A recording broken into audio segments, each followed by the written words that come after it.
बहुत इंपॉर्टेंट है दूसरा अध्याय वस्तु निर्देश।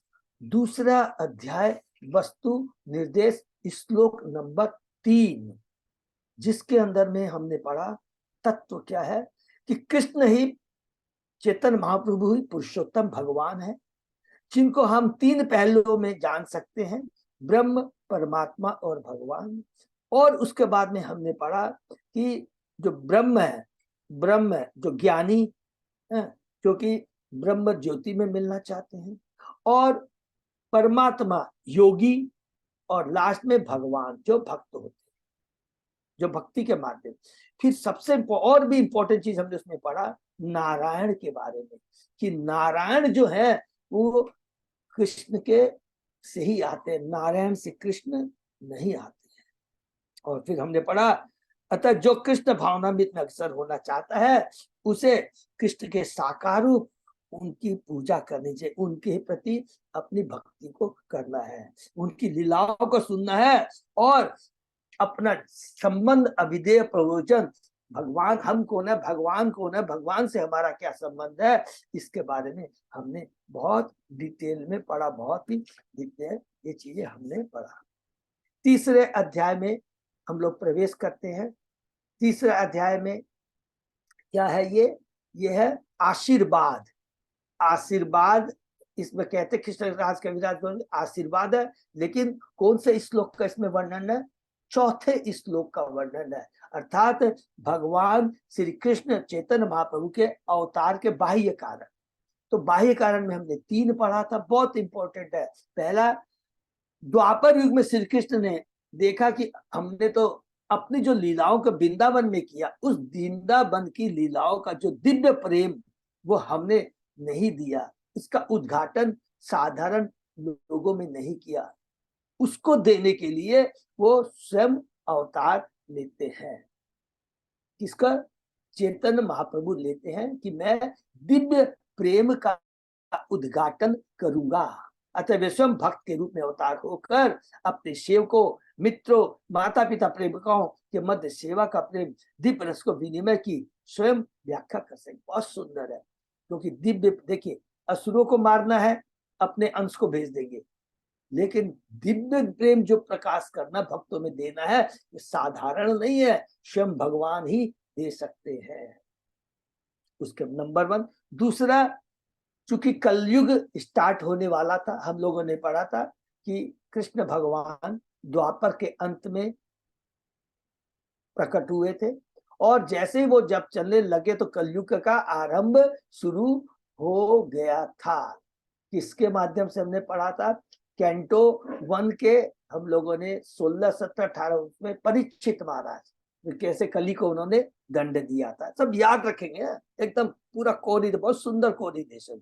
कृष्ण चले गए, सारे पांडव चले गए, उत्तरा के पुत्र परीक्षित महाराज ने राज सिंहासन संभाला, और उसी समय वो कलयुग को कैसे उन्होंने दंड दिया था, सब कोरिलेट करेंगे। तो वहां से कलयुग शुरू हुआ था, तो क्या कि कलयुग में शुरू हो गया था, और कलयुग का धर्म क्या है? हरिनाम संकीर्तन। तो कलयुग का सर्वप्रथम धर्म नाम संकीर्तन है, उसका प्रचार करने के लिए। तो ये दूसरा कारण हो गया। पहला कृष्ण प्रेम देने के लिए, और दूसरा कलयुग का आरंभ हो गया था, और कलयुग का धर्म है हरिनाम संकीर्तन का प्रचार करना। और तीसरा अद्वैताचार्य। अद्वैताचार्य ने चैतन्य महाप्रभु, कौन थे वो? चैतन्य महाप्रभु के समकालीन थे, कंटेम्पररी थे उनके। उन्होंने देखा कि कोई भक्ति में लगा हुआ नहीं है, सब लोग केवल भोग विलास में लगे हैं, शिक्षा प्राप्त करने में लगे, दुरुपयोग कर रहे हैं केवल शादी ब्याह में।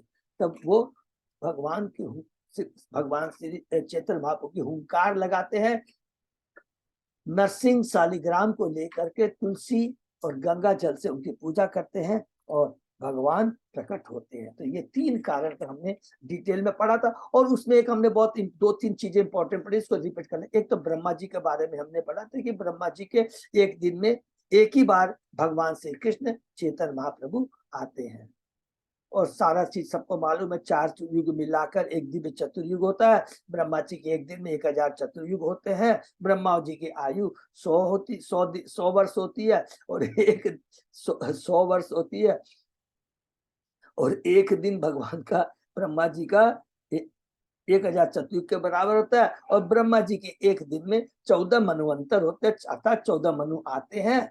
और भगवान श्री कृष्ण कौन से आते हैं? व्यवस्थ मुनि, अर्थात 7वें मनु काल में आते हैं। और एक मनु 1000 डिवाइडेड बाई 14, करीब 71 दिव्य चतुर्युग तक शासन करते हैं। उस 71 दिव्य चतुर्युग के 28वें दिव्य चतुर्युग में चैतन्य महाप्रभु और कृष्ण आते हैं। बहुत सुंदर है। तो आज हमारा याद भी हमने किया था कि हम बड़े भाग्यशाली हैं कि हम लोग इसी व्यवस्थ मनु के काल में आए हैं। और हम से केवल, हमारे से केवल 5000 वर्ष पहले भगवान कृष्ण, और 540 वर्ष पहले कौन आए हैं? चैतन्य महाप्रभु आए। ये हमने पढ़ा। और एक बहुत इंपॉर्टेंट हमने पढ़ा, हरि नाम की महिमा का इसमें बहुत सुंदर वर्णन दिया है। क्या कि अगर कोई कहता करोड़ों अश्वमेघ यदि कोई कर ले, और करोड़ों अश्वमेघ यज्ञ के बाद भी यदि कोई कह दे कि वो जो फल प्राप्त होता है करोड़ों अश्वमेघ करके एक हरि नाम के तुल्य है, तो वो नास्तिक है, पाषंडी है, नास्तिक। इतनी बड़ी बात कृष्ण कविराज गोस्वामी ने कही। 100 अश्वमेघ यज्ञ करके क्या बन सकते हैं? इंद्र बन सकते हैं। और यहाँ 1 करोड़ों वर्ष की बात कर रहे, करोड़ों अश्वमेघ यज्ञ करके भी उसकी तुलना, अर्थात हरि नाम की तुलना किसी से नहीं कर सकते हैं। क्योंकि सिंपल चीज है, बहुत हरि नाम दिव्य है, और ये सब सारे भौतिक है, याद रखें। हरि नाम दिव्य है, दिव्य प्रेम, दिव्य नाम, दिव्य नाम कृष्ण से अभिन्न है। और जितने भी ये देवता, उनके हाथ में, किसी देवता के हाथ में ताकत नहीं है जो हमें भौतिक जगत से उद्धार कर दे, क्योंकि एकमात्र हरि नाम उद्धार कर सकता है। 100 करोड़, 200 करोड़, 1000 करोड़, जितना भी यज्ञ कर लीजिए, तपस्या कर लीजिए, भौतिक कष्ट कट सकते हैं, लेकिन पुनः हमारे भौतिक ये जो दुख पनपते हैं। फिर आप यज्ञ कर दीजिए, फिर कट जाएंगे, लेकिन और जन्म मृत्यु के जाबाती में चक्कर लगाते रहेंगे। एकमात्र हरि नाम है जिस भौतिक जगत से उबार सकता है। और उस हरि नाम रूपी दिव्य प्रेम को स्वयं चेतन महाप्रभु भक्त के रूप में आकर करके यह हमें दे रहे हरि को। तो ये हमने तीसरे अध्याय में पढ़ा। कौन सा श्लोक हमने कंप्लीट किया? चौथा श्लोक कंप्लीट किया। अब बाकी 2 श्लोक रह गए, क्योंकि चैतन्य चरितामृत कृष्ण चैतन्य तत्व के लिए कितने श्लोक है? 6 श्लोक है। उसके बाद में 7वां श्लोक किसके लिए शुरू हो जाएगा? वो हमारे बलराम जी नित्यानंद के बाद। क्लियर है? चौथे अध्याय में हमने पढ़ा, शीर्षक है श्री चैतन्य महाप्रभु के प्राकट्य के गुह्य कारण। गुह्य कारण ये बहुत इंपॉर्टेंट है। इसके अंदर में हम पढ़ेंगे, पहला प्रयोजन है श्रीमती राधा रानी का दिव्य प्रेम कैसा है, ये कृष्ण जानना चाहते। नंबर 2, कि मेरे में ऐसा क्या माधुर्य है जिसके प्रति राधा रानी इतना आकृष्ट होती है। 3, राधा रानी को मेरी भक्ति करके कैसा दिव्य आनंद मिलता है। इस चीज को जानने के लिए ये बहुत गुण है। और ये 5वां और 6ठा श्लोक दोनों का बहुत इस माने, जिसमें एक तो तत्व हमने पढ़ा दूसरे अध्याय में, और यहाँ पर जो भक्ति माने दिव्य भक्ति और राधा रानी क्या है, कृष्ण तत्व क्या है, किस प्रकार भगवान श्री कृष्ण राधा रानी के प्रति आकर्षित होते हैं। और एक विष्णु की हम पूजा करते हैं, और वृंदावन में जो गोपियां हैं भगवान के परम भक्त, उनका क्या भाव है, कृष्ण की क्या मनोवृत्ति है, कृष्ण किसके प्रति आकर्षित, ये सारा वर्णन हम लोग इस चौथे अध्याय में पाएंगे। कहते हैं कृष्णदास कविराज गोस्वामी कि पृथ्वी का भार उतारना स्वयं श्री कृष्ण भगवान का कार्य नहीं है, यह कार्य तो पालन करता भगवान विष्णु का कार्य है। कहते हैं कि जब भगवान श्री कृष्ण आ रहे थे, और उसी समय हमने पढ़ा था, क्या पढ़ा था कि संध्या माने संध्या जो पढ़ा था ना, कि द्वापर युग खत्म हो रहा है, कलयुग साधक, उसी काल में क्या है, जब भगवान श्री कृष्ण अवतार लेते हैं, जितने भी विष्णु अवतार हैं सारे कृष्ण के अंदर में समा जाते हैं। और कृष्ण जब लेते हैं तो सब उसके उनके अंदर में विराजमान रहते हैं। इस प्रकार भगवान श्री कृष्ण उन विष्णु के माध्यम से जो उनके शरीर में उपस्थित रहते हैं असुरों का संहार करते हैं। अर्थात मथुरा में भगवान ने जिसको भी मारा, जो वो किया है, वो कौन कार्य किया है? स्वयं कृष्ण के जो अवतार है। और याद रखेंगे, जब देवकी और वसुदेव के यहाँ जब जो कृष्ण प्रकट हुए हैं, वो स्वयं कृष्ण नहीं है। यशोदा माँ के यहाँ जो वृंदावन में कृष्ण प्रकट हुए, वो स्वयं श्री कृष्ण है। और वासुदेव जी उन कृष्ण को ले जाकर के जब वृंदावन में जाते हैं, तो वो कृष्ण स्वयं श्री कृष्ण जो यशोदा नंद बाबा के उसमें जाके समा जाते हैं। और 15 कृष्ण भगवान कभी वृंदावन नहीं छोड़ते हैं। भगवान देखेंगे, आप याद करेंगे, बाल लीला 5 साल की होती है, 5 से 10 लाख पौगंड, 10 से 15 किशोर, और जैसे ही किशोर अवस्था क्रॉस करती है 15 से लेकर के जैसे ही आगे होता है, उसको क्या बोलते हैं? यौवन लीला। कृष्ण भगवान वृंदावन में ही रहते हैं, और उनके अंदर में जो दूसरे कृष्ण, जो कृष्ण और वासुदेव और देवकी ने दिया है, उनको कौन अक्रूर लेके जाता है? मथुरा। इसलिए कहते हैं कृष्ण कभी वृंदावन नहीं छोड़ते हैं। और वो कृष्ण जिसको देवकी और वसुदेव ने प्रकट करवाया था, वो जाके कंस का वध करते हैं। फिर वही फिर वृंदावन। तो ये बहुत सुंदर तत्व है जो हमें यहाँ पर उजागर होगा। स्वयं श्री कृष्ण भगवत प्रेम के रस के माधुर्य का आस्वादन करना चाहते हैं। वे संसार में रागानुग भक्ति का प्रसार करना चाहते हैं, जो विधि भक्ति नियमों के अंतर से दूर है। रागानुगा, बहुत सुंदर बात हमने पढ़ा था, सबको याद है ना? प्लीज रिपीट करते हैं। क्या कहते हैं?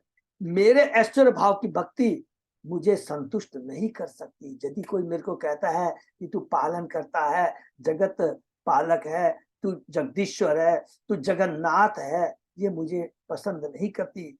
यदि कोई मुझे परमेश्वर समझता है और अपने आप को मेरे अधीन अपना सेवक मानता है, तो उस के प्रति मैं आकृष्ट नहीं होता हूं।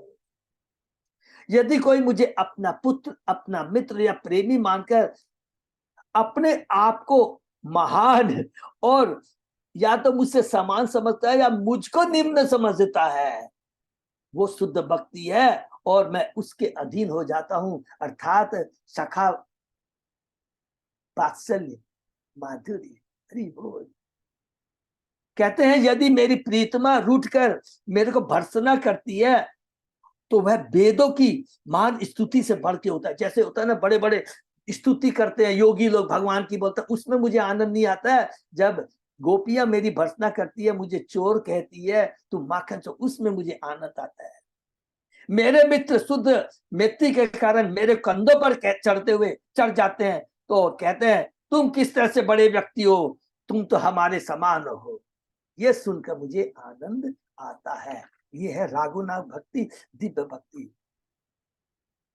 फिर कहते हैं भक्ति के विधि विधान तो उनके लिए है जिसने ईश्वर का सहज प्रेम जागृत नहीं हुआ है। वही कहता है हे कृष्ण आप पालक करता हो, मैं तुम्हारा दास हूं। भगवान कहते हैं मेरे को इसमें आनंद नहीं आता है।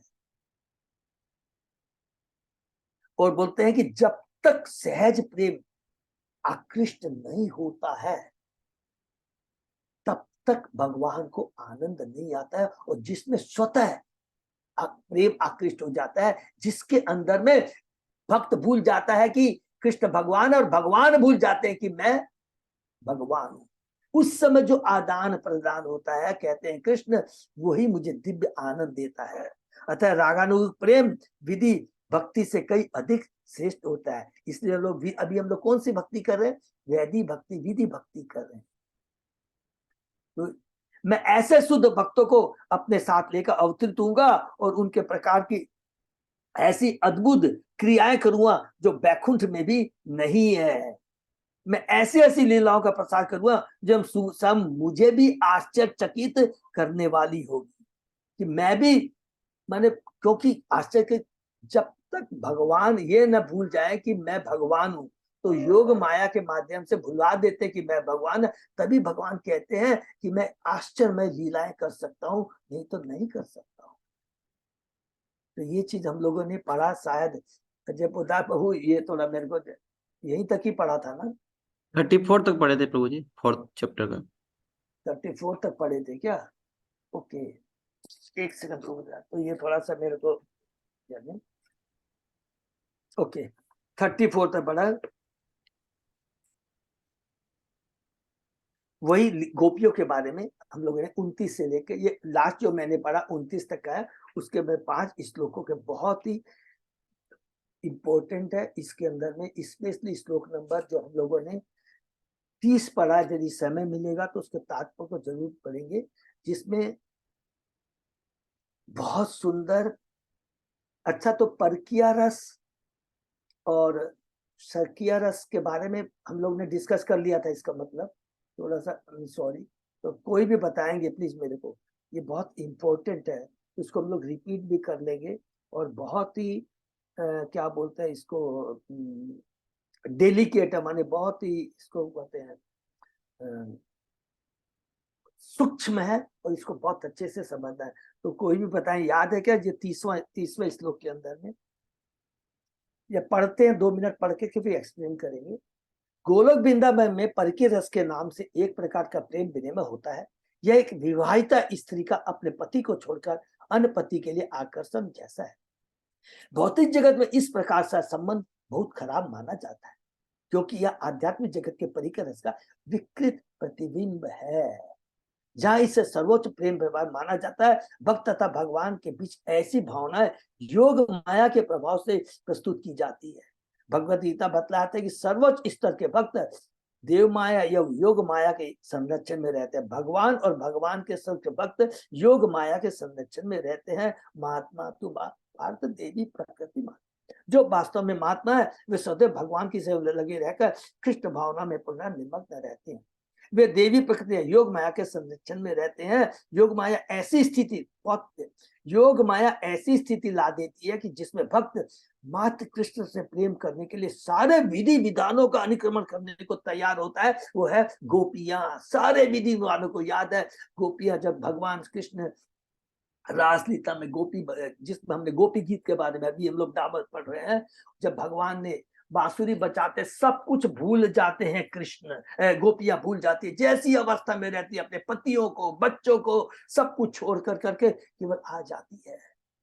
विधि विधान को कुछ तत्व ही नहीं देती है। नारद जी की लीला हमने सुना था कि कृष्ण भगवान के माथे में दर्द हो गया, या इवन द्वारका की रानियां कहती है कि अरे मैं अपनी पाँव के चरणों की धूली दे दूंगी तो हमें नरक में जाना पड़ेगा। गोपियां बोलती है 100 करोड़ बार भी नरक में जाना पड़े, मेरा कन्हैया के सर का दर्द दूर होता, हम तैयार है।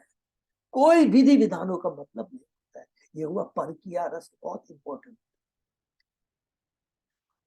उसके अंदर में भौतिकता का लेस मात्र भी स्थान नहीं होता है, इस चीज को याद रखें। एक बार जस्ट याद आ गया मेरे को भी तुरंत, जब प्रभुपाद जी बहुत इसी के ऊपर में थोड़ा सा चर्चा कर रहे थे या अपना लेक्चर दे रहे थे, तो बहुत सीनियर डिवोटी उन्होंने प्रभुपाद जी से कहा कि मेरा एक प्रश्न है। प्रभुपाद जी ने कहा बताओ। उन्होंने कहा कि ये जो कृष्ण भगवान दूसरी गोपियों के संग में इस तरह का जो आदान प्रदान करते हैं, ये अनैतिक है। ये क्या है? ये अनैतिक है। प्रभुपाद जी ने कहा, पहले समझाया कि भगवान कृष्ण जो कुछ भी करते हैं वो हमारी सोच के बाहर है। कृष्ण सबके पिता हैं, सभी, वो कभी भी नहीं कर सकते। बोलते फिर वो रिपीट करते हैं, नहीं मेरे हिसाब से तो ये अनैतिक। तब प्रभुपाद जी थोड़ा कड़ा हो जाते हैं और बोलते हैं कि कान खोल के सुनो, कृष्ण भगवान अनैतिक नहीं है, तू अनैतिक है। तुमने कृष्ण भगवान की आत्मा को चोरी करके शादी की है, तू इमोरल है, कृष्ण इमोरल नहीं है। तू चोर है, तुमने कृष्ण की संपत्ति को चोरी की। तब उन्होंने समझाया कि कृष्ण ने लिखा ममे वंशे जीव लोके जीव भूत सनातन। सारे अंश किसके हैं? कृष्ण के अंश है। कृष्ण अपने अंश से कुछ भी कर सकता है। हमने जो भी कुछ का, जो भी संपत्ति है, जो भी संबंध है, चाहे पति पत्नी का, ये संबंध तो टेम्परेरी भौतिक जगत का है। वास्तविक संबंध तो एक एक जीव का कृष्ण से है। वो उसके आंख से आंसू आ गए, वो समझ में आ गया, तत्व में गया और परम भक्त बन गया महाराज। भक्त था ही, लेकिन कंसेप्ट प्रभुपाद जी ऐसा ऐसा एग्जाम्पल देते थे, उसके पास कोई जवाब नहीं रहा, उन्होंने तुरंत श्लोक निकाल के दिखा दी। इसलिए जब भी हम लोग ये चीज पढ़ेंगे तो ये चीज हमेशा माइंड में रहा करिए, कृष्ण हमारे माता पिता है, वो जो भी कुछ करते हैं वो नैतिकता के अंदर रहता है, हमारे परम कल्याण के लिए रहता है, हमारे दिव्य ज्ञान के लिए रहता है। अगर उसको हम अपने जीवन में उतार देंगे तो हमारा जीवन धन्य हो जाएगा। इसीलिए भगवान कहते हैं जन्म कर्म च मे दिव्य मेवम यो वेति, कि मेरे जो जन्म होता है वो दिव्य और मेरे जो कर्म होते हैं वो दिव्य होते हैं। अगर उसको भौतिकता की दृष्टि से देखेंगे, हम लोग भौतिक आंखों से देखेंगे तो क्या होगा, उसका प्रतिबिंब, उसका विकृत रूप दिखाई देगा। और ये विकृत कब जब दिखाई देता है, जब हमारी भौतिक इंद्रियां होती है, जब वही इंद्रियां हमारी दिव्य हो जाती है, जिसमें कोई भी कलुषिता नहीं रहती है, आप उसमें कोई द्वंद नहीं रहेगा, जो कृष्ण कर रहे हैं वो परम है। प्रभु जी, हाँ हाँ प्रभु बोलिए।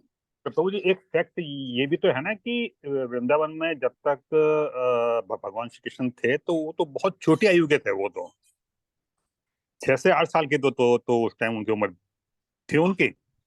किनकी प्रभु? ये किसकी बात? 2-3 चीजें बातें करेंगे। कब की प्रभु? सर वृंदावन, सॉरी, जब भगवान श्री कृष्ण अपने वहां पर थे, जिसमें गोपियों के साथ में उनका वो आता है, तो सर उनकी तो उनकी तो उम्र ही शायद बहुत कम थी उस टाइम तो उनकी तो 15 साल प्रभु। हाँ 11, सॉरी, एक समय को चेक करने, हाँ 15 साल तक, क्योंकि वृंदावन में 15 साल तक रहे थे प्रभु, उसके बाद में वो मथुरा चले गए थे, जी क्योंकि जी जी। हाँ तो याद है, हाँ तो प्रभु, हाँ तो हाँ नहीं मतलब एक एक हरे कृष्ण एक प्रभु, हाँ हाँ वृंदावन में 10.5 साल 11 ईयर तक था और वो रासलीला 10 साल में किया था।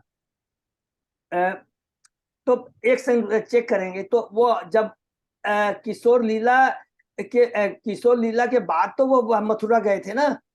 हाँ, किशोर अवस्था के बाद ही तो मथुरा गए थे ना। और भगवान कृष्ण कभी भी किशोर अवस्था से आगे नहीं बढ़ते हैं, ये सबको मालूम है ना। उसका चेहरा में चेंज नहीं आता है। हाँ किशोर नहीं, चेहरा में चेंज नहीं आता तो अलग बात है। हाँ वो हो सकता है, वो अलग बात है कि 10 साल में किए थे, वो मैं एग्जैक्ट नहीं बोल सकता, ठीक है, लेकिन वो रासलीला 10 साल में किया, वो ठीक है। और प्रभु का जो दोनों का उत्तर देते हैं, दोनों का बात करते हैं। अरुण प्रभु का उत्तर दे रहा हूं। जैसे कि हम लोग की बाल्यावस्था किस क्या कहते हैं, 1 से 5 कहते हैं, ठीक है। कृष्ण उससे 66% माने करीब पहले से ही वो उनकी बाल लीला खत्म हो जाती है, अर्थात वो 3 साल के अंदर ही। हमारा 5 है, उनका 3 है, ठीक है। उसके बाद में बहुत ध्यान से, अब हम कहते हैं हमारी पौगंड जो आयु होती है वो हमारी होते 5 से 10, लेकिन कृष्ण भगवान का 7 में ही खत्म हो जाता है। ओके, बहुत ध्यान है। और उसके बाद में जब हम कहते हैं किशोर है 10 से 15 तक है, तो भगवान श्री कृष्ण का आप समझ लीजिए पूर्ण किशोर हो जाते हैं, जैसे बोलते हैं कि पहले ही। तो वो जो आप रासलीला की बात कह रहे हैं, जो कि हमारे क्या नाम है, कार्तिक कृष्ण प्रभु ने 10 साल में किया, अर्थात हमारी आयु के 14-15 साल के बराबर है, 15 साल के बराबर। ओके, ठीक है ना, ठीक है प्रभु जी।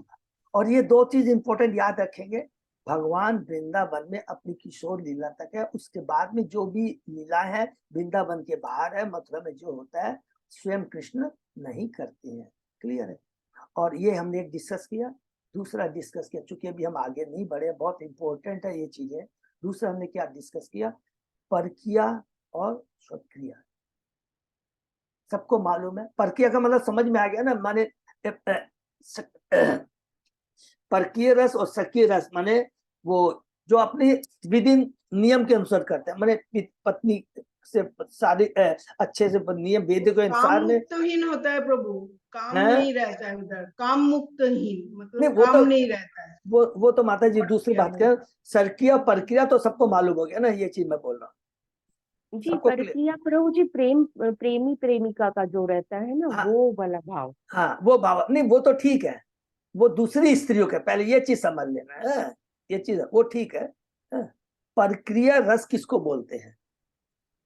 जो प्रेम विनय होता है, एक विवाहित स्त्री का अपने पति को छोड़कर अन्य व्यक्ति के लिए आकर्षण होता है। ये नोट करके रख लेंगे तो सबको कंफ्यूजन क्लियर है।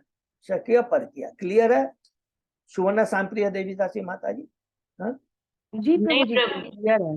हाँ, नहीं तो ये प्रभु, नहीं प्रभु जी, एक बार क्लियर करूँ प्रभु जी, फिर समझ में नहीं आया कुछ। बात है। प्रक्रिया रस का मतलब क्या होता है? अपने पति को छोड़ करके दूसरे, अपनी पत्नी को छोड़कर या सॉरी अपने पति को छोड़कर दूसरे के संग में प्रेम का विनय आदान प्रदान करना है माता जी है।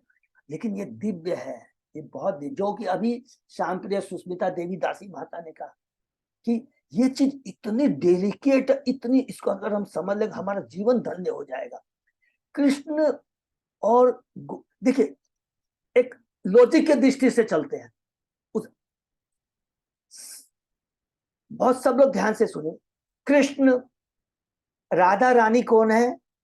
कृष्ण की अलादीनी शक्ति, ठीक है, जो कृष्ण के अंदर रहती है अलादीनी शक्ति के रूप में, अमूर्ति के रूप, अमूर्ति रूप में। लेकिन जब मूर्ति रूप में जब वो आती है तो कृष्ण से ही प्रकट होते, बाएं अंग से, सबको मालूम।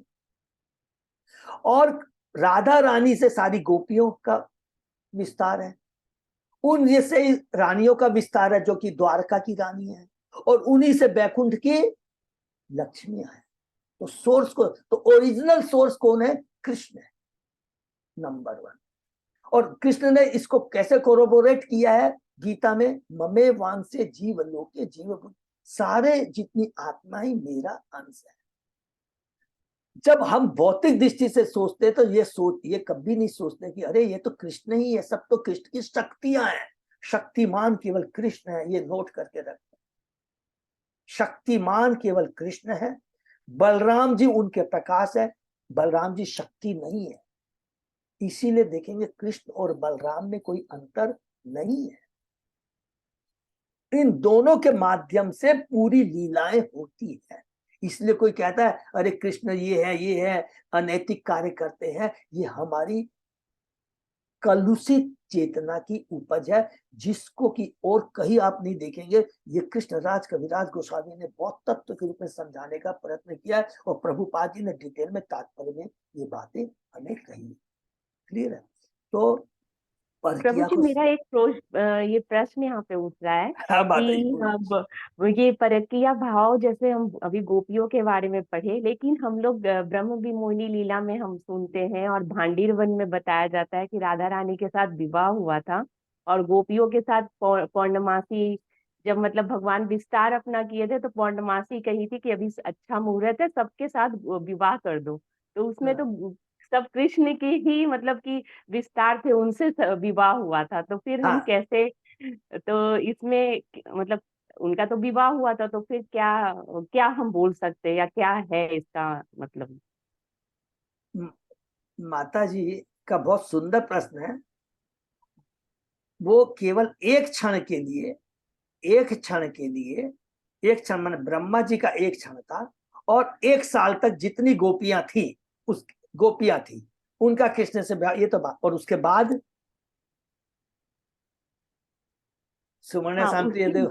उसके बाद वो है, तो वो हम कैसे, किसी को अगर मानते, ये प्रश्न किसी कोई पूछता है या हमारे मन में आता है, आप तो क्या कहेंगे कि ब्रह्मा जी के एक क्षण के लिए सिर्फ ये नहीं, हुआ? ऐसे नहीं बोलेंगे, ऐसे नहीं बोलेंगे। तो बहुत ध्यान से सुनेंगे, बहुत अच्छा प्रश्न है। भगवान दो पोर्शन में लिखेंगे। एक में लिखेंगे भगवान श्री कृष्ण इतने महान हैं कि अपने भक्त की इच्छा, एक बार वो इच्छा जागृत करता है, उसको पूरी करते हैं। तो जब गोपियां थी, तरुण गोपियां नंबर 1, जब वृद्ध गोपियां थी नंबर 2, गायें थी नंबर 3, तीनों हमेशा यह इच्छा करती रहती थी। गाय कहती थी कि कन्हैया हमारा दूध पिए, कन्हैया तो यशोदा माँ की 9 लाख की गायों के पीते थे ना, और बाकी जो ब्रज की गोपियां वो भी चाहती थी कि कन्हैया हमारा दूध पिए। गोपियां, तरुण गोपियां चाहती थी कि कृष्ण जैसे हमें पति मिले। वृद्ध गोपियां चाहती थी कि जिस प्रकार यशोदा माँ इतना स्नान कराती है, डांटती है, ये करती है, पकड़ के पिलाती है, जल्दी से खा है, वो हमें भी वो मौका मिले। तो भगवान कृष्ण अंतर्यामी है, हर जीव के भाव को समझ लेते हैं, और वृंदावन की जितने गोपियां हैं, तरुणियां, वृद्ध गोपियां या गाय हैं, भगवान को परम प्रिय है। उनकी इच्छा को पूर्ति करने के लिए भगवान ने ब्रह्म विमोहन लीला की थी। एक तो ये पोर्शन हो गया, ये तो हो गया भगवान की भक्ति का किस प्रकार भगवान आदान प्रदान करते, लेकिन हर कोई तो नहीं समझेगा ना इस बात को। दूसरा, आपको तत्व के हिसाब से अब समझा। एक तो ये हो गया लीला के हिसाब से, अब तत्व के हिसाब से कैसे समझाएंगे कि सभी तो भगवान के अंश हैं।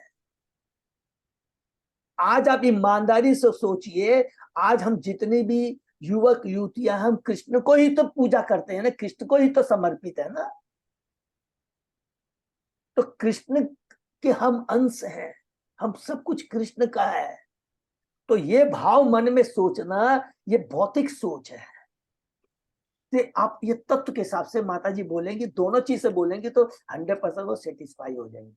ठीक है सुवर्णा शांति देवी दासी माँ। जी प्रभु जी। हाँ, जी तब इसीलिए कहते हैं कि ये आदि लीला के दूसरे अध्याय के 217 नंबर श्लोक में, इसलिए चेतन कृष्णदास कविराज कहते हैं, बिना तत्व को जाने अगर आप किसी, इसीलिए तो हम जिसको बोलते हैं पीएचडी कोर्स, बिना तत्व को जाने अगर आप किसी को बताएंगे तो नहीं समझ में आएगा, उसका गला अर्थ निकाल लेगा। और ये पढ़ने के लिए भी बहुत हमको एकदम वो रहना चाहिए। कृष्ण परम है, और कृष्ण के बिना अभी हमने भागवतम में पढ़ा, क्या पढ़ा, कृष्ण क्या बोलते हैं कि मेरे बिना कोई चीज का अस्तित्व नहीं है। ठीक है, जो ब्रह्मा जी प्रश्न करते हैं ना, उसके उत्तर में क्या बोलते हैं भगवान, मेरे बिना कोई चीज का अस्तित्व नहीं है।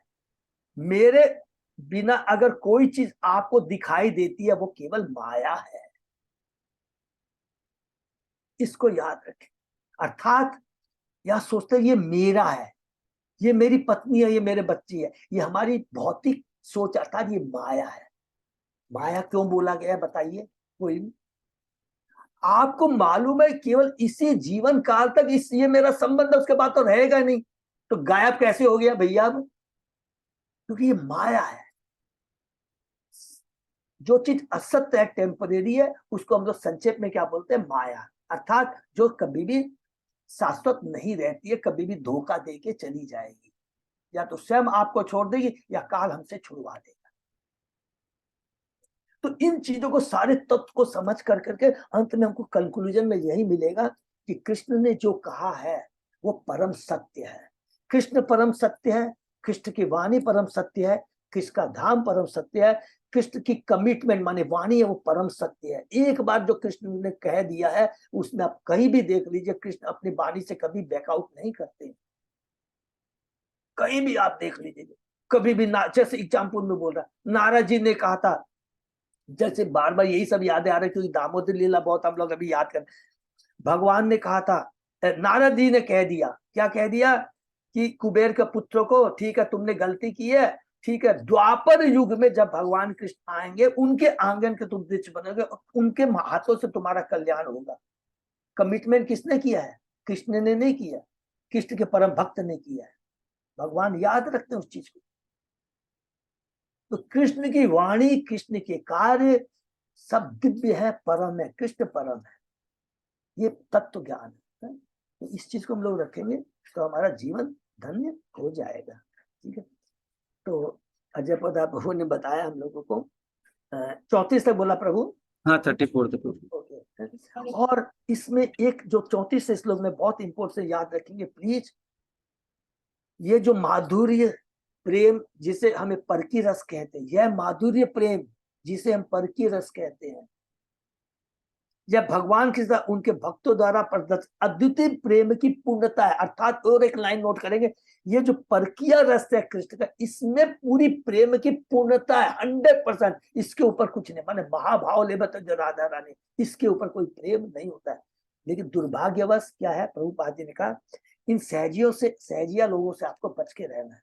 कई कई बार बोलते हैं ना, आज मेरे मन में कृष्ण जी आया, मैं दूध खिला रही थी, ये पिला रहे थे, इस तरह के जो बातें करते हैं ना,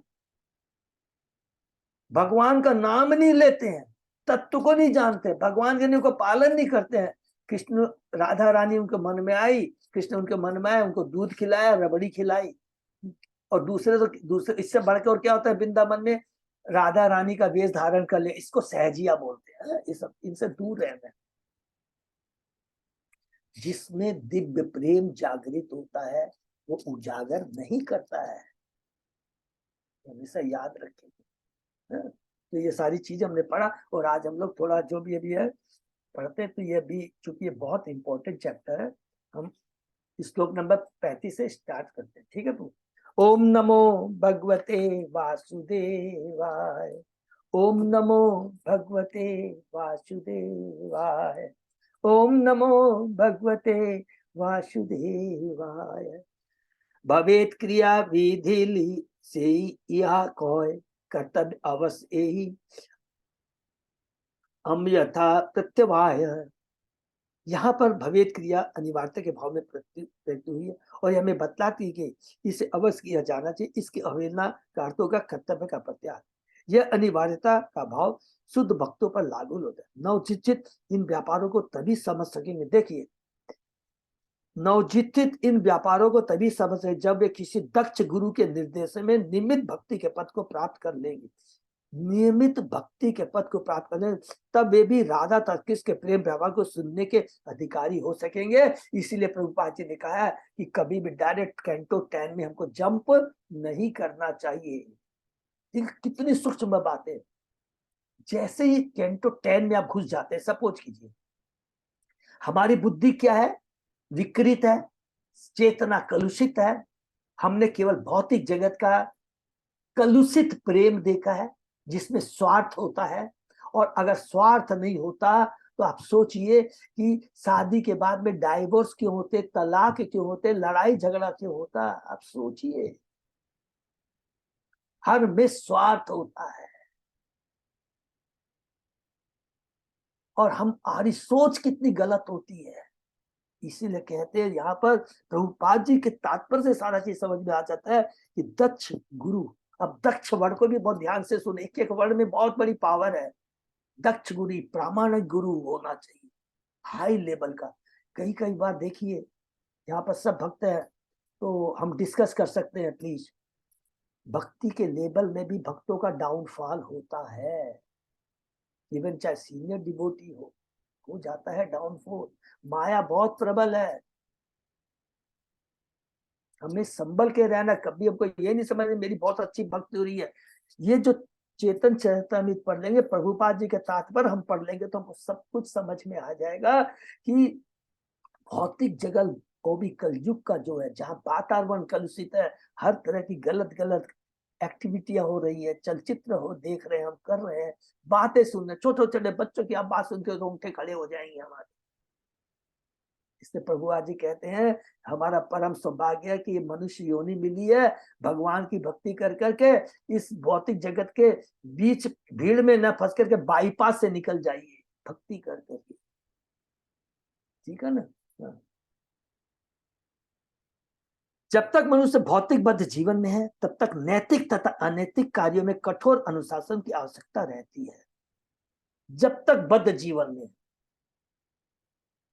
जब हम बद्ध जीवन से ऊपर चले जाएंगे, दिव्य लेवल पर पहुंच जाएंगे, उस समय विधि विधानों की दरकार नहीं है कि नंबर 1, और उस समय द्वैत का भाव ही मन में नहीं रहेगा। ये पराया है, ये पराया, ये नैतिक है, ये अनैतिक है, ये सुख है, ये लाभ है। हम इस लेवल पे पहुंच जाएंगे कि वो द्वंद्व की बात ही नहीं रहेगी, केवल एक ही कृष्ण। आध्यात्मिक जगत में द्वंद्व नहीं है, ये याद रखना। परम जगत दिव्य है और ऐसे भेदभाव से मुक्त है, क्योंकि उसमें उन्माद का होना संभव नहीं है। किंतु इस भौतिक जगत में काम वासना के वेग के कारण नैतिक तथा अनैतिक चरित्र में अंतर करने की आवश्यकता रहती है, क्योंकि द्वंद्व तो भौतिक जगत में है, ये अच्छा है ये बुरा है। आध्यात्मिक जगत में यौन क्रियाएं नहीं होती, वहां पर प्रेमित या प्रेमिका में शुद्ध दिव्य प्रेम एवं शुद्ध आनंद का ही आदान प्रदान होता है। जितना लोअर लेवल पे आप जाएंगे आप देखेंगे वहां पर यौन क्रिया है, और बच्चे माने जो होते हैं ज्यादा, आप देखेंगे मनुष्य में एक बार में एक, अब नीचे जाइए कुत्ते बिल्लियों में, फिर और नीचे में जाइए एक एक बार में हजारों हजारों। जैसे जैसे ऊपर नहीं चले जाएंगे ये जो यौन क्रिया की भावना यहाँ लिखते हैं वो नहीं है। भगवान माने आध्यात्मिक को तो भूल ही जाइए, इवन भौतिक जगत में एकदम हाई लेवल में आप चले जाइए, ब्रह्म लोक पे जाइए, स्वर्गलोक में। स्वर्गलोक में जैसे मैं गलत नहीं हूं तो कोई मेरे को करेक्ट करेगा, जो मैंने पढ़ा है कि वहां पर भी युवतियां पूरे जगते स्वर्गलोक में के एक बार गर्भवती होती है। तो ये जो चीजें है ना, बहुत शास्त्र इतना अच्छा ढंग से लिखा कि क्या बताए। अर्थात ये सौभाग्य बहुत कम को मिलता है, इसलिए कहेंगे ना जो बहुत अच्छे खानदान में होता है वहां पर संतानें कम होती है, और कुत्ते बिल्ली रास्ते में आप देखेंगे हजारों हजार हो जाती है। तो वो सौभाग्य भी तो चाहिए।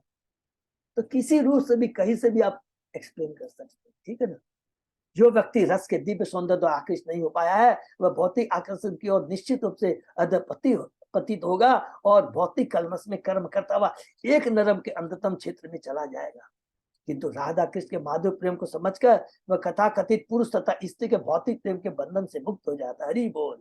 इसी प्रकार यदि कोई कृष्ण के प्रति नंद यशोदा के वात्सल्य प्रेम को समझ लेता है तो वह सांसारिक वात्सल्य प्रेम में पड़ने से बच जाएगा। हरि बोल। यदि कोई कृष्ण को अपना सर्वोपरि सखा मान लेता है तो उसके लिए भौतिक मैत्री निरर्थक हो जाएगी और उसे संसारी झगड़ालू मैत्री से निराश नहीं होना पड़ेगा। हरि बोल। यदि वह कृष्ण के सेवक बनने के भाव द्वारा आकृष्ट होता है तो उसे भौतिक स्थिति की पतित अवस्था में भौतिक शरीर की सेवा इस झूठी आशा से नहीं करनी होगी कि वह भविष्य में स्वामी बनेगा। सदा हमें अपने को दास से भाव में रखेगा। इसी प्रकार जो शांत रस तत्व में कृष्ण की महानता का दर्शन करता है उसे निर्विशेषवादी या शून्यवादी दर्शन की तथाकथित मुक्ति आवश्यकता नहीं पड़ेगी। यदि वह कृष्ण की दिव्य प्रकृति द्वारा आकृष्ट नहीं होता है तो वह फिर, देखिए ये बहुत इंपॉर्टेंट, यदि वह कृष्ण की दिव्य प्रकृति द्वारा आकृष्ट नहीं होता है तो फिर वह भौतिक भोग द्वारा अवश्य आकृष्ट होगा और पाप पुण्य कर्म बनकर एक शरीर से दूसरे निरंतर ध्यान तक करता हुआ भौतिक जगत में बना रहेगा। केवल कृष्ण भाव में मनुष्य जीवन की चरम पूर्णता को प्राप्त कर सकता है। हरि बोल। तो यहाँ पर रागानुगा जो प्रेम के बारे में बताता है, शांत रस में हम क्या कहते हैं, क्या क्या भाव होता है, 2 मिनट लगे थोड़ा डिस्कस कर लेते हैं यहाँ समाप्त, क्योंकि प्रभुपाद जी ने यहाँ बताया। शांत रस में जो होता है उसमें केवल 2 गुण होते हैं, क्वालिटी होती है, आध्यात्मिक क्वालिटी है, याद रखेंगे। कोई मटेरियल डिजायर उसमें नहीं होती है, माने वो योगी से कैसे ऊपर होता है। देखिए एकदम योगी में मटेरियल डिजायर नहीं होती है, ब्रह्म ज्योति में विलीन हो जाता है। प्रभुरानंद सरस्वती इतना बार बार बोल दिया है, वो नरक के तुल्य है, नरक के तुल्य है। लेकिन जो भक्ति से है जिसमें शांत रस होता है, 2 चीज होती है, कोई मटेरियल डिजायर नहीं होती है और कृष्ण के प्रति उसका अटैचमेंट रहता है। जब वृंदावन के जो भी है, प्रभुपाद जी ने तो पेड़ पौधे इन सब का भी उनको शांत रस में दिया है। दूसरा है दास्य भाव। तो दास्य भाव में क्या है, नो मटेरियल डिजायर, कोई भौतिक इच्छा नहीं होती है और कोई भी अटैचमेंट उसका जो रहता है कृष्ण के ही प्रति होता है। लेकिन और 2 उसके अंदर में भाव आ जाते हैं, दास क्या, कि मैं कृष्ण की सेवा करूं, दास्य भाव में, और कृष्ण मेरे हैं, कृष्ण मेरे हैं, मेरे स्वामी हैं, मैं उनकी सेवा करूं, ये दास्य भाव। लेकिन पहले 2 गुण उसमें रहते हैं, फिर आगे हम सखा भाव में आते हैं। आप चेक भी कर लीजिएगा सखा भाव में क्या आता है, क्या फीलिंग आती है कि इक्वलिटी आ जाती है, मैं कृष्ण के समान हूं। कृष्ण मेरे समान है, मैं कृष्ण के समान हूं, बराबर। और फिर क्या करते हैं, एक दूसरे को जोक करते हैं, अरे कृष्ण तू घोड़ा बन, ये क्या आ जाता है, ये सखा में। और उसमें भी पूरा ये बाकी जो 4 ऑटोमेटिक उसके अंदर आते हैं। क्या क्या रिपीट कर सकते हैं कि कोई मैटेरियल डिजायर नहीं होती है, सखा जो होते हैं कृष्ण के, इनमें कोई मैटेरियल डिजायर है नहीं, कोई मैटेरियल डिजायर नहीं, कृष्ण को ही सब कुछ अपना मानते हैं, जो भी कुछ करना आनंद बनाना है कृष्ण के संग करते हैं।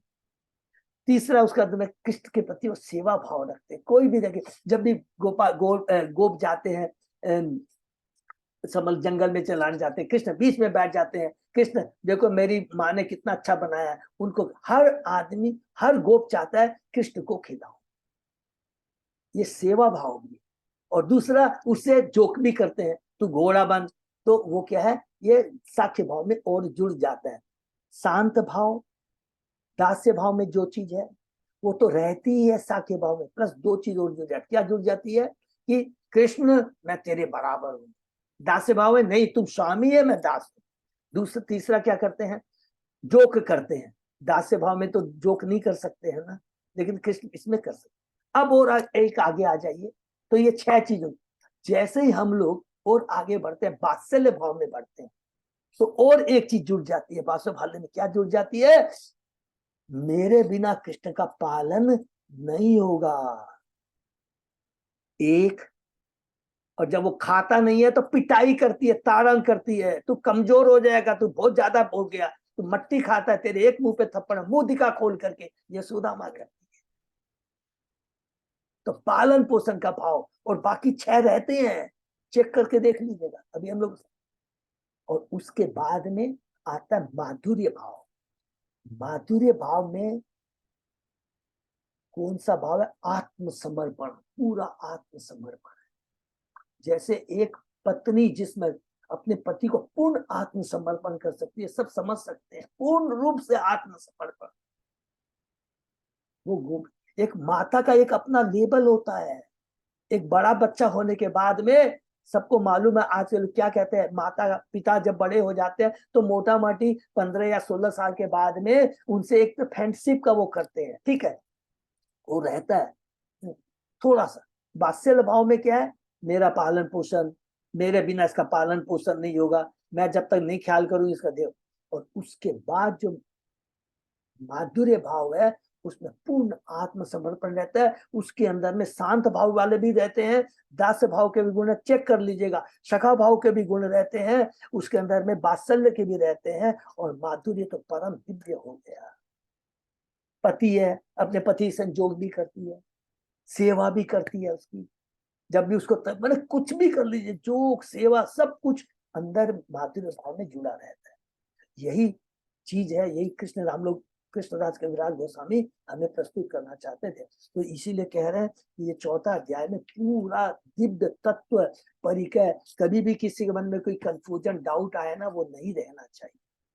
हरे कृष्णा, हम लोग यही पे विराम देते हैं। तो आज थोड़ा रिपीटिशन में ज्यादा समय चला गया, लेकिन चूंकि ये ऐसा ही चैप्टर है, अब उसके बाद में आगे में जो हमने पढ़ा है, अभी तक तो ये चीज आया ही नहीं है, कौन सा, कि भगवान श्री चैतन्य महाप्रभु के अवतार के 3 गुह्य कारण। तो पहले ये बता देना चाह रहे हैं कि गोपिकाओं कितनी दिव्य है, और उनकी दिव्यता के कारण ही कृष्ण भगवान उनके प्रति आकर्षित होते हैं, और उस दिव्य प्रेम को छकना चाहते हैं। क्योंकि जब तक प्रोप्राइट मालिक होता नहीं छक सकता है, उसको प्रोप्राइट माने उसको क्या, सेवक बन के आना, सॉरी भक्त बन के आना पड़ेगा। इसीलिए उस दिव्य आनंद को चखने के वो चीज हम लोग आगे पढ़े। हरे कृष्णा, ये तो विराम से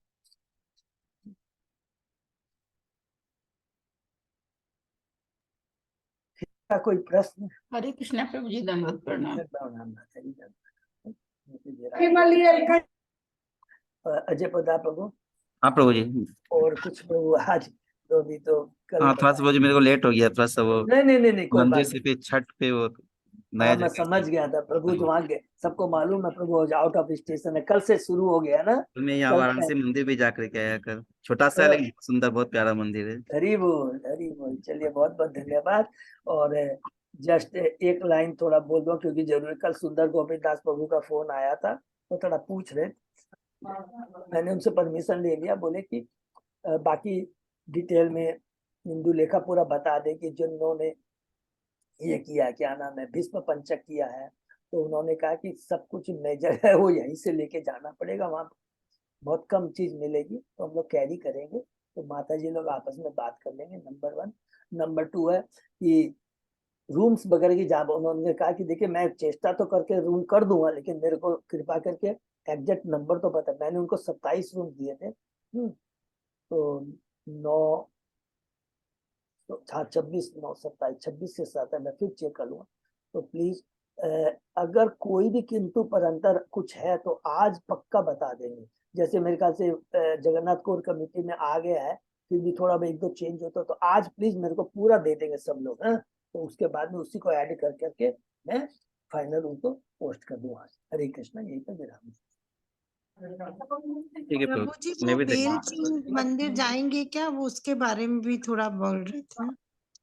वो माता जी कल डिस्कस कर लेंगे, वो अपनी भागवतम क्लास में कर लेंगे। मीनू सिंगानी माता जी का बोलने का मतलब कि डायमंड हार्बर में भी इस्कॉन का एक मंदिर है, वापसी में हम लोग उसमें आ सकते हैं, तो वो कर सकते हैं। तो अच्छा वो आपने याद दिलाया, तो कल फिर डिस्कस कर लेंगे। 1 मिनट लगेगा कि मैंने उनसे पूछा था डिटेल में सुंदर गोविंद प्रभु से कि प्रभु जाने का समय कैसे ले, तो उन्होंने मेरे को बताया, बहुत ध्यान से सुने, उन्होंने कहा कि आपको कम से कम 7 घंटे लगेंगे।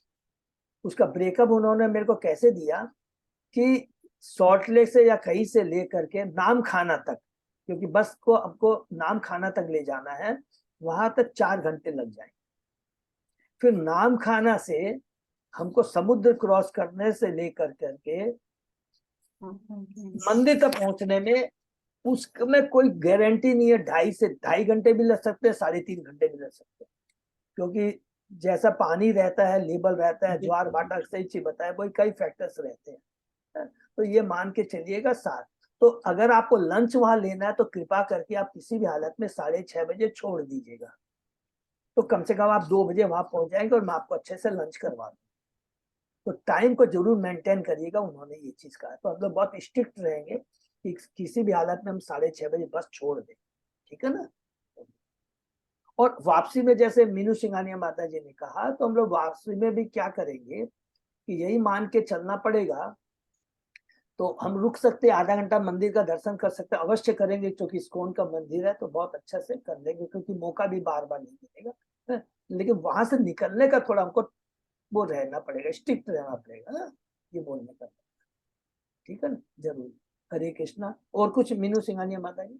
नहीं बस वही प्रभु जी, माने हम लोग किस टाइम वहां पे जा पाएंगे और प्रसाद वगैरह लेने का कैसे माने प्रसाद वाले करना का है। तो, प्रसाद का यहाँ पर कल एक बार बात कर लिया, यहाँ पर ही है, तो अच्छा हुआ, ये बात अभी डिस्कस करेंगे क्या। मोहन प्रभु भी हैं, मोहनदास प्रभु भी है, सभी सारे लीडर्स यहीं पर हैं। तो वो मंदिर में बोलने से उन लोग प्रसाद का अरेंजमेंट कर मैं समझ देंगे। गया। तो वो मंदिर दर्शन शेड्यूल बनाने से सही, शेड्यूल बनाने से फिर समझ में आएगा कहाँ क्या ले सकते हैं, क्या कैसे। है माता जी, देखिए बहुत लोग ने भीष्म पंचक भी किया है, तो या एक हम ऐसे काम कर सकते हैं, फिर रिटर्न में गाड़ी बस ऐसे कर लेंगे कि जिन्होंने भीष्म पंचक नहीं किया वो तो तुरंत ही दर्शन करके निकल आएंगे, या डायरेक्ट भी आ सकते हैं। हाँ। और जिनका कहने के नहीं कोई प्रॉब्लम नहीं है, तो मेरे ख्याल से दोनों बसें वहां रुक कर करके दर्शन कर लेंगे, और जिनको प्रसाद लेना प्रसाद ले लेंगे, और जिनका भीष्म पंचक है वो अपना यहाँ आके कलकत्ता ले लेंगे। प्रभु लेकिन जी डायरेक्ट वहां पता कर सकते हैं कि भीष्म पंचक का प्रसाद भी वहां मिलेगा क्या, या पूछ मिल सकते जाना हैं, चाहिए। पूछ लीजिएगा।